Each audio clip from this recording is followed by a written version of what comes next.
Welcome to Couples Therapy in 7 Words. I am your co-host, Judy Alexander, and I'm here with my husband, Dr. Bruce Chalmer. Well, hello, Judy, and hello, listeners. And our topic for today is... How do I know when to call it quits? And you can perhaps well imagine, folks knowing that I work as a couples therapist, how often this is really the underlying question that people are coming in with. People come in for help with their relationships, and they are often wondering that very question. Is it time to pull the plug on this or not? And so that's what we're going to be talking about today.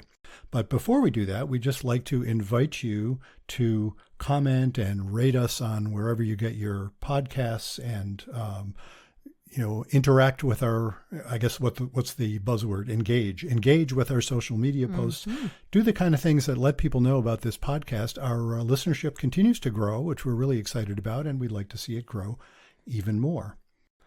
And the other thing we want to tell you about before we get going on our topic today is the book that this podcast is based on. It's based on a book that I wrote that came out back last spring in early 2020 called Reigniting the Spark, Why Stable Relationships Lose Intimacy and How to Get It Back.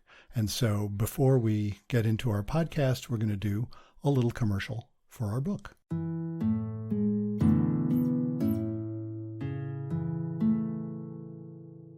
So we'd like to tell you about the book that is available anywhere books are sold called Reigniting the Spark, Why Stable Relationships Lose Intimacy and How to Get It Back. And we're going to share with you a wonderful review that we got not too long ago from a website called jathanandheather.com. It's from two folks named Jathan and Heather. And so, Judy, why don't you read for us an excerpt from their wonderful review? The key ingredient I love about this book is that it is rooted in kindness. He asks us to examine whether or not we feel safe in our relationships. Do we feel like our partner truly belongs to us and vice versa? If we do, if we have that investment and trust, we are better equipped to give our partner the benefit of the doubt even in rough and choppy waters. Whether you're in a relationship or thinking about getting into one, this is a good resource to have handy. Relationship angst can stress us all out, but with Dr. Chalmer's help, we can take a minute, inhale, and approach each situation with an open mind and a generous spirit. And I'd like to thank Jathan and Heather. That's really a wonderful review, and you can read the full review on their website, jathanandheather.com. And want to invite you folks to get a hold of the book. You can do that Amazon.com, of course, and Barnes & Noble and your favorite local independent bookstore. They can order it for you. You can get it as an audiobook from Audible and also in paperback and also for Kindle. So any of those, we invite you to get a hold of it, and then you can write your own review and perhaps we'll feature it on the show. And now, back to our podcast.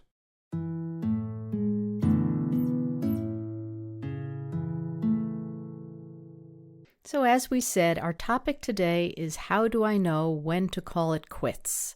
So I'm going to turn it over to Bruce and ask you, Bruce, how does somebody know when to call it quits? What is it that, finally brings you to the breaking point where you say, I've got to move on with the relationship one way or another, whether I'm going to break up or make it work? That's a great question. And, if I had a simple answer to that, I was going to say, if I had a simple answer to that, wouldn't that be great? I don't even think it would be. I think the reason it's such a difficult question is because it should be a difficult question. Yeah. People are consulting me. If it were easy, they wouldn't need to consult me, and look, plenty of people break up without consulting anybody. They just know. I mean, if you're in a relationship that is flat out abusive and it's not safe, your problem isn't how to know when to call it quits. Your problem is how to do it and how to do it safely. Right? Exactly. Yeah. But these are folks who are in a relationship that isn't that unsafe. It's just really difficult and painful. And the reason they're having the problem is because they still have a bond. It's as the song said back in the 50s, breaking up is hard to do. Yeah. So I know in the book you talk about deal breakers versus growing pains. So what are some deal breakers for couples that you might be able to say, well, obviously that's a deal breaker, but sometimes couples don't see it. when they're in it. So what would some deal breakers be? Yeah, and I just want to comment on the distinction. It's like it's kind of a first cut. It's like, well, let's see if what you're dealing with is really a deal breaker or not. Mm-hmm. And so what I mean by deal breakers, and it's kind of interesting, what I mean by deal breakers isn't necessarily what some people would think of. Some people would say, oh my God, we're fighting so much, I can't stand it anymore. That's a deal breaker. And what I mean by deal breakers is something that is sort of logically impossible to solve. A deal breaker is something, and the classic example of this is one person in the couple says, I absolutely need to have children, or perhaps I need to have another child. Mm-hmm. And the other person says, I absolutely do not want to have children. Right. There's no possible middle ground there. You can't sort of have a kid. Right, because once you have it, you can't give it back. Exactly. At least, yes, not easily in our culture, let's put it that way. Yeah. You might feel like it. That's normal. You might feel like it sometimes. Different. Yes. It's things like that. And, it's not only something as simple as, or as obvious as whether or not to have a child. Even sometimes where to live can be a deal breaker. Somebody will say, I just have to live near my family. And the others will say, well, I have to live near my family. And guess what? They're 3,000 miles apart. Yeah. So those can be deal breakers, of course, unless somebody changes their mind. So what I mean but by... then don't you run the risk of feeling like I gave up something? And does that color the relationship? Sure. Something like that can certainly color a relationship in ways that you don't even see at first. Absolutely. And of course, it's sort of implicit when I say, unless someone changes their mind, I mean, really changes their mind. Yeah. I mean, gets to this point. And look, I've seen this with the having a kid question. I've seen this a lot with couples where somebody will come, the couple will come in and early on, one person will be saying, I don't think I want to have kids. And the others is absolutely sure. Usually she wants to. It's not always that way, but usually it's that way, where it's the woman that, wants to have a child and the man isn't sure. And I've seen the man come around. I mean, really come around. It's like, oh my God, I now see it's okay. And so and same thing about, where to live, things like that. If you really change your mind, it's okay. But your point, of course, is if you give in but don't really, that's just a recipe for resentment. Yeah. And that's going to come back to bite you. But most of the things that people are coming to consult me about aren't logical deal breakers. That's what I was saying, just because they're miserable and fighting a lot, that isn't logically a deal breaker, because what if they could figure out how to be okay with each other? So that's what I call growing pains. Everything else is pretty much growing pains. So if it's a deal breaker, it's pretty simple. Break the deal, right? Right. And sometimes it's hard to move on. Yeah, right. It's hard to conclude that. I get that. But when people really bump into the fact that, oh my God, it's a deal breaker, it's sad, it's difficult, but they know what to do. It's it may be painful, but at least it's pretty straightforward. But the harder ones are the growing pains. So that's where in the book I get into 3 guidelines. And Judy, if you want to read off the 3 guidelines, and then we can talk about each one. Sure. 1, don't break up too soon. 2, get hold of yourself. And 3, get to the right argument.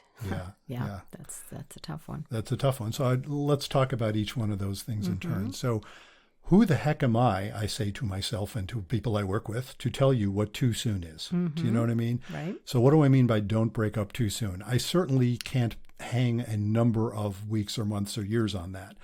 What I do say is it's too soon if you haven't learned what you need to learn. Or another way of saying that is it's too soon if you're in a panic. You need to calm yourself down, because if you're in a panic, you're going to be assuming that all is lost when maybe it isn't. And it could turn out, if you can manage to calm yourself down, it could turn out that there are real opportunities to reignite the spark, as the title of my book says, right? That there are opportunities to get back what you once had. Or perhaps not, but you really can't make that kind of decision when you're in a panic. And so that don't break up too soon is a way of saying, if I break up in a panic, chances are very good that another relationship I get in, I'm just going to have to encounter the same stuff. Sure. And also, I think sometimes when people break up too soon, you see them getting back together and then breaking up again because they actually don't get to getting to the right argument. Yes. Jump into step 3, or even getting a hold of yourself. Yes, exactly. And let's talk about that. So the second guideline I put in there, get hold of yourself, is another way of saying you're going to have to find a way to tolerate anxiety without it turning into panic. That's what I mean by get hold of yourself. I like the metaphor. I think I talk about this in the book. It's this metaphor of, what does a young child need when they're kind of freaking out? And if you're a parent of young children, if you've ever been, we've been parents of young children way back when. They're all grown-ups now. We're grandparents now. But remember when our kids were little? If they were freaking out, they sometimes just need to be held. Right. Sort of get hold of them, literally. And you can do that for yourself. You can give yourself a metaphorical hug. It's like, hey, hang on, you're okay here. The grown-up part of myself can take care of the little kid part of myself. And that's how you're able to tolerate situations that are indeed anxiety producing. If I don't know if my relationship's going to be okay or not, and it's important, if I'm married and have kids and all those things that make relationships really important, it's going to be scary. I'm going to have to tolerate the anxiety. I can't make the anxiety go away. Actually, that's going to get into number 3 in a second. I really can't make the anxiety go away, but if I can tolerate it enough, then I can be calm enough that I can actually hear the other person and hear myself and think, and we can maybe figure something out. So let's let that segue to number 3, which is get to the right argument. It's one of my favorite little catchphrases. So I often say to people, gee, I've been doing this so long, I have catchphrases, like an old comedian or something like that, But that's one of my favorite catchphrases, get to the right argument, because what you see couples doing all the time, especially when in this situation, wondering, oh, can we pull this off or can't we? They'll argue about everything except what's really scaring them, because that's too scary. Right. So they may be avoiding the argument that is about, oh my God, we have utterly different visions for this relationship. What you think of as a marriage and what I think of as a marriage are so incompatible. It's not going to work, Yeah. or we're worried that's the case. So rather than argue about that, we'll argue about a dish in the sink. Yeah. Or we'll argue about, anything anybody does turns into evidence of disloyalty, as opposed to saying, wow, I respect you and I hope you respect me, but we got a problem here that may be dangerous to our relationship. To face that's what I mean by the right argument. And it's interesting because when you get to the right argument, it's still an argument in the sense of a difference. It's still like, well, gee, I'm saying X and you're saying Y, and X and Y are not compatible. But it's not a squabble anymore. It's not nasty. Yeah. It's intimate is what it is, even though it's very scary, because it really is threatening. You have to face it. It's like threatens the stability of the relationship. Absolutely. And of course, you're touching on one of the big themes that we've talked about before, one of the big themes of my book. People will often privilege stability over intimacy, and they're both important. But if you cut off intimacy, which is to say you avoid talking about important stuff, it's going to come back to bite you. It's going to become destabilizing. So this perhaps is a good time to segue into a listener question.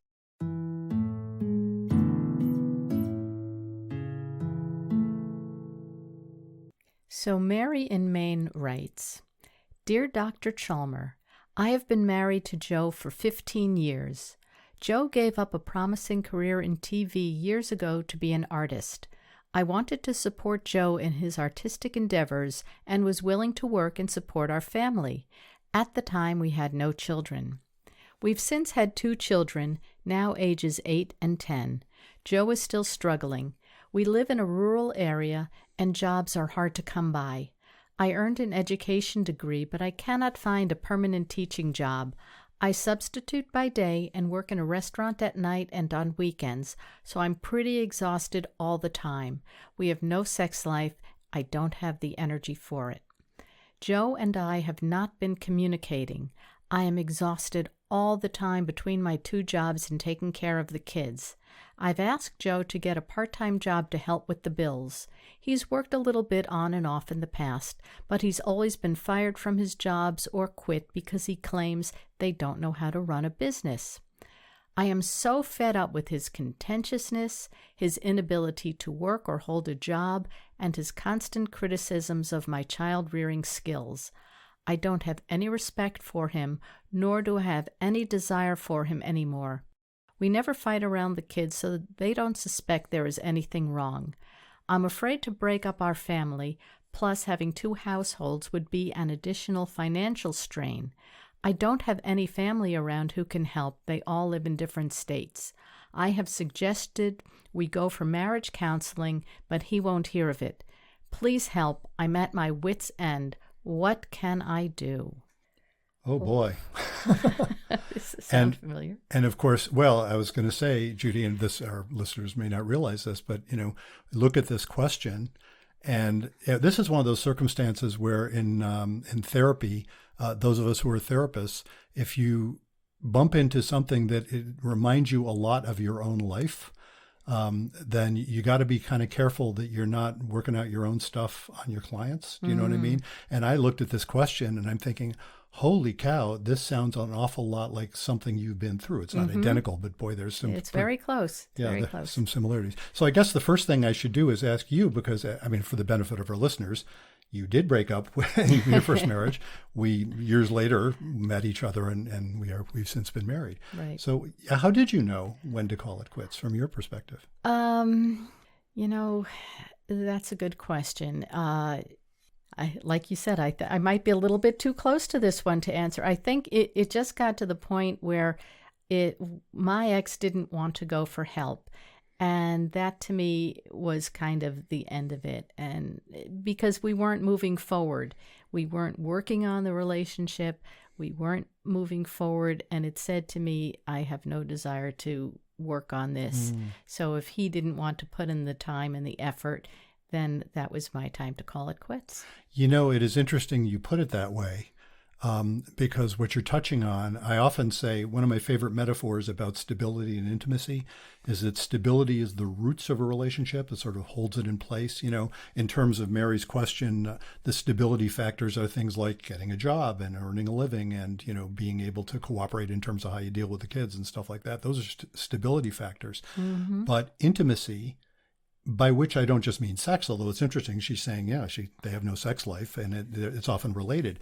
Intimacy is the energy for growth. And it's interesting when you're describing your experience that the thing that you keyed in on was the lack of change, the lack of growth. Yeah. You said he was didn't seem to be interested in doing anything that was, like, for example, counseling, as Mary noted, that might produce growth. And once you reach a point where you realize there's no growth happening here, then that's often a sign that people say, well, this particular plant is dying or has died, and you need to move right. on. She just seems to be stuck, and it seems like she's getting in deeper and deeper and deeper. So I feel for you, Mary. So I want to comment on Mary's situation in a way that, she's not where you ended up.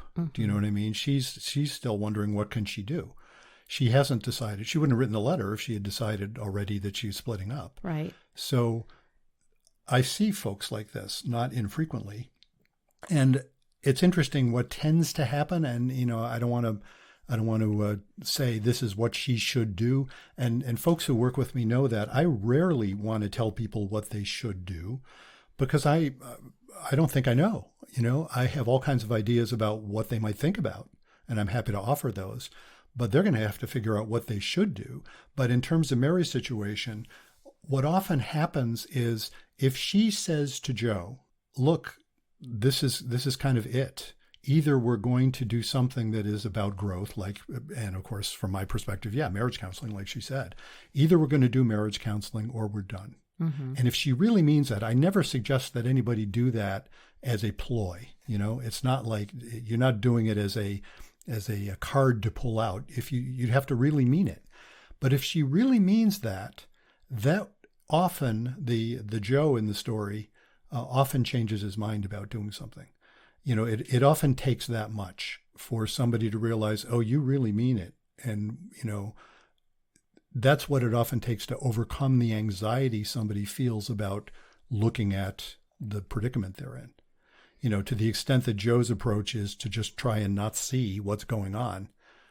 If she says, you cannot see what's going on, but if we don't do something about this, we really are done. If she's clear about that, Sometimes it takes filing for divorce, by the way, to be clear I was going to say they could try a trial separation. I don't know if it's an option for Mary to move closer to somebody in her family, and that way she would have family support and maybe even be in a position to find a better job, since she wouldn't be in such a rural area. So that might be one way to go. Oh, absolutely. And the one caveat I throw in about the notion of a trial separation, often when people do that, the funny thing is they're not really separating. They may be living in separate places, but if they haven't made it clear that this isn't just that we're going to, for economic reasons, be living in separate places. If they haven't made it clear that, no, this isn't a trial separation, this is an actual separation, and if something doesn't change, it's going to be divorce. If someone in Mary's position doesn't do that, it's likely that it's just going to kick the can down the road. So they'll live in separate places, but they'll still be married and they won't really get anywhere. Do you know what I mean? Yeah. She would have to be clear that I will not continue to be married with you like this. Yeah. And indeed, that could mean, so we're going to start by separating and see if something changes, and if it doesn't, we'll divorce. But I've seen lots of separations happen where they may be living in two separate places, but they're not emotionally separated. And, there's nothing really definitive about it. And that tends not to produce the kind of change people are looking to produce. I see what you're saying. Yeah. Yeah. So I certainly would hope Mary indeed, can get into marriage counseling. Lots of people would say to Mary, and look, if he won't go with you, go by yourself. I tend to echo that idea, though I think I've mentioned in another podcast that often going for individual therapy when your partner won't go is often a pretty good way to move toward divorce. Whether you want to or not. So there is that caveat. And that might help give her the support that she needs to when to call it quits. Yes, exactly. Yeah, that'll certainly help her figure out. Yeah, give her some clarity on the situation. Yeah. Well, good luck, Mary. And if you have any questions that you would like us to answer on the air, or any topics that you'd like to suggest, please tell us. And you can reach us by emailing bruce@brucechalmer.com or visit brucechalmer.com.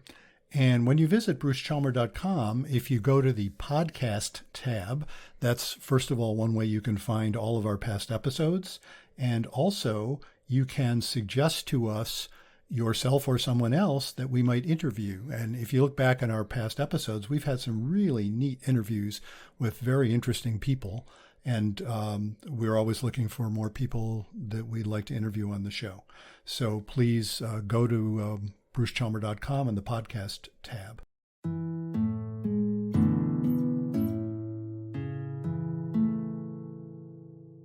So as Bruce said earlier, this podcast is based on his book, Reigniting the Spark, Why Stable Relationships Lose Intimacy and How to Get It Back. And we've been garnering a lot of great reviews for the book, and we'd like to share with you this one from Kathleen on Amazon. And Kathleen writes, I enjoyed reading and learned more from this book than I expected to. The format and structure of the book makes it easy to pick up and put down.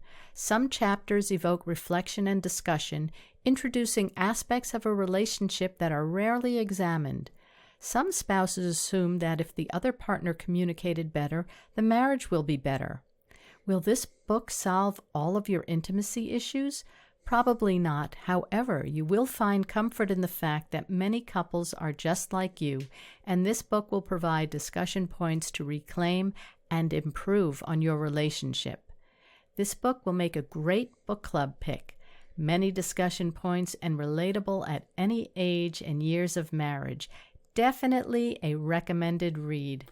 Well, thank you, Kathleen, and I just love to underline that last part about this book will make a great book club pick. So if you have a book club and you'd like to read my book and would like to arrange for me to give a Zoom talk to you, please let me know, bruce@brucechalmer.com, and I would be happy to accommodate that.